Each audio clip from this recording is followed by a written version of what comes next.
What is up, doodlings and dudettes of all shapes and sizes? Welcome back to Just Nuts, guys. Today,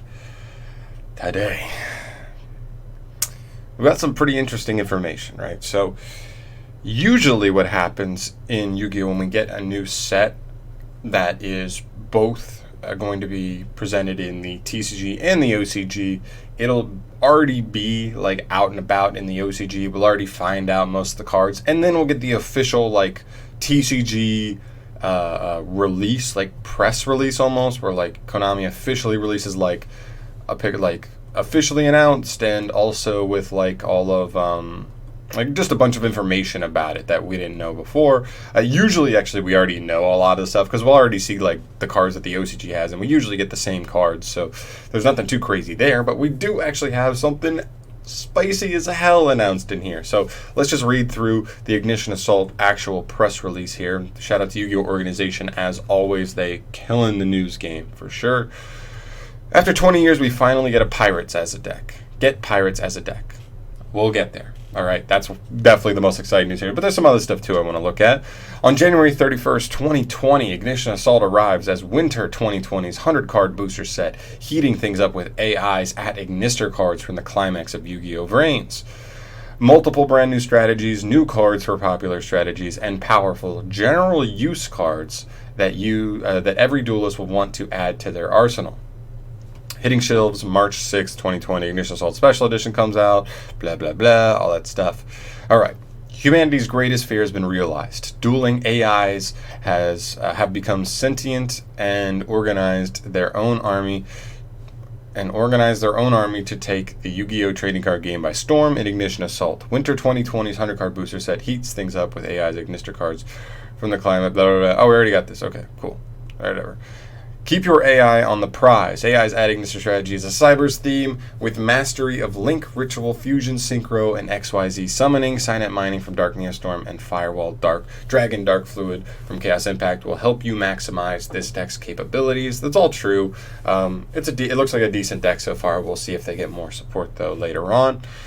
A new Beast Warrior theme that you can use even if you don't have an extra deck, or you're just starting to build your extra deck with cards from Dual Devastator. This theme makes use of continuous spells and traps, so keep your Fire Formation cards from Fists of the Gadgets at the ready.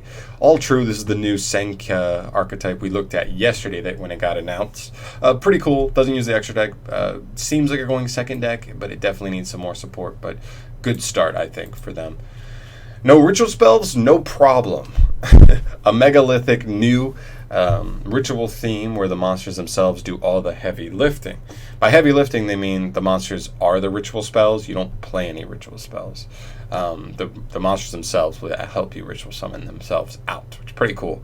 But the most important thing here, the most important thing, become the Scourge of the High Seas. A new theme based on pirates and their ships smuggles its way into the Yu-Gi-Oh! Trading card game. How is piracy in a duel defined? How about getting what you don't pay for?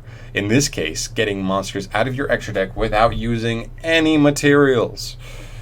What in the sweet business? Like... Like, obviously this sounds so busted, and obviously they're going to make it sound busted because it's the press release. They want to get people hyped for the new product. But getting monsters out of your extra without using any material sounds so strong. We'll see how strong it actually is, but it sounds promising. I mean, like, I don't know. I think, like, Konami would want to make a pirate archetype actually good, and this sentence right here makes it seem like they easily could be, but I'll definitely keep you updated as we find out what those cards actually do. We also have, a support that bolsters themes like Karakuri, Witchcrafter, Time Thief, and more. There's like a new Chronomaly card. There's a Heraldic Beast card. There's other stuff. I think there's another... What is it? A Gimmick Puppet card. Like, there's a bunch of little, like, odd stuff. They've been doing that in core sets for the last couple. I'm a huge fan of it. I think it's a great way to, like, fill in slots with stuff that some people, like there will be niche people that are still interested in those. It's better than just, like, the poo cards that could be slid into there. You know what I mean? Like, those cards that Konami prints where you're just like, why? It's 2019. Why ever print this card now? Like, nobody will ever play this card. I'd rather have support for older archetypes. That's all I'm saying. Next up, we have multiple general use cards applicable to any deck. If you're looking for a new mass removal spell that can handle any type of card, interesting, or a trap that can add any card from your deck to your hand, look no further than Ignition Assault. We already have seen this trap card. It's an alright trap card. It takes your opponent to help you trigger it, but it lets you search, I think, like straight up any card in your deck. But it's slow. It needs to be triggered by your opponent. So it's like, but it is still a card you might want to get your hands on, just cuz. And then this new mass removal spell card sounds interesting. Does it mass remove any of the 3 monster spells or traps? Because that's pretty interesting. But I guess we'll see on that. It says multiple general use cards. I hope there's more other than just these 2, because these 2 seem like okay, but like, don't tell me there's multiple general use cards and then just give me 2 cards. Technically that's multiple, but that ain't enough. But I think that's pretty much it here, guys. Just wanted to bring to light this pirate archetype. I'm really excited. I love pirate stuff. One Piece is one of my favorite anime and stuff, and just pirates can be so cool. This is going to be a cool set. Like, it doesn't seem like there's anything crazy meta so far, but 3 archetypes so far that are cool, and I think a lot of people will like, and then add in this pirate one. Make it 4 archetypes people will like, and that can just make a cool rogue, strategy set for anybody who wants to take a chance at any of those decks. But that's pretty much it for me here today, guys. Let me know what you think about this sentence.